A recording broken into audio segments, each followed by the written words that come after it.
Just a quick question before I give my comments, but Senator Newman, are you familiar with that game called Hungry Hungry Hippos? Have you heard of that one? Senator Newman.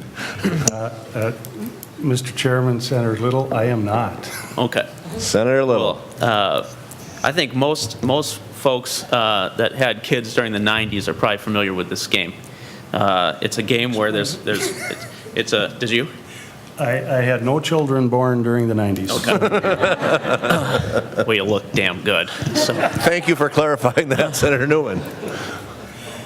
So it's a game where it's got a small board and hippos surround it, and the game starts by throwing a bunch of marbles into this board, and then the people that are on this board start smashing a lever so that their hippo eats the marbles. And of course, the winner is the person that gets the most marbles at the end of the game.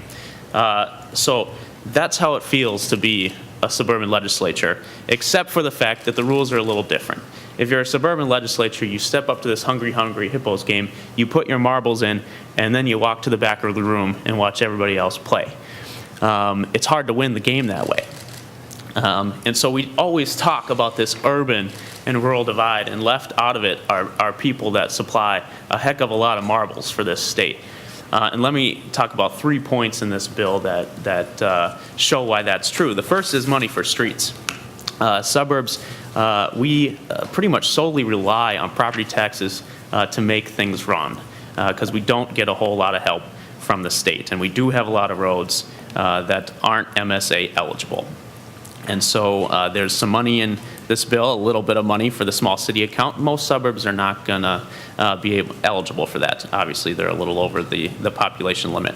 The second thing where we could be helped is the corridors of commerce. But a bunch of that new bonding is eaten up by specific projects, which happen to not be in the suburbs. And then the last point is the bus service. Especially for a city like Lakeville, we're at the end of the line. We're the last stop on these routes. So if there's cuts to regular route bus service or bus service in general, I can pretty much guarantee it's going to be the folks at the end of the line, because it is a little more inefficient because you're going farther out and you don't have the density as you move through all the towns and cities. So suburbs really get left out of this bill, and that's a big problem for me. You know, I got to make a more poignant point. You know, we talk about new money and maybe new revenue, and people are going to couch that in different ways, and they're going to say it's new and it's not new, and I get that, but you know, we didn't really talk about new revenue this session, and I think that is a disappointment. You know, the only discussion that got close was this toll road study, which I can guarantee you that's not going to fly in this state. It's just not Minnesotan.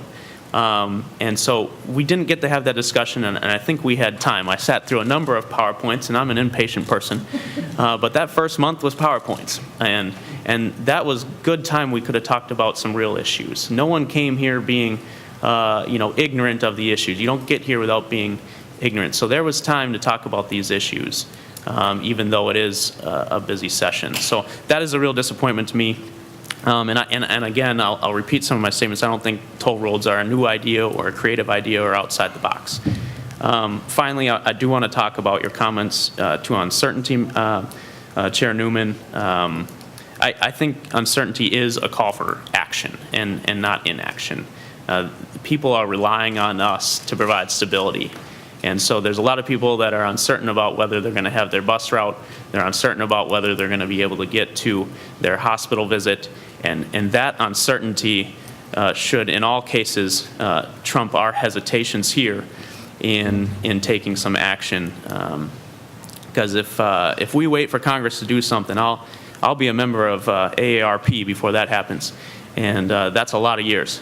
So we've got to do something, and I think we've had time to have these discussions, and the fact that we didn't is disappointing. Thank you, Mr. Chair.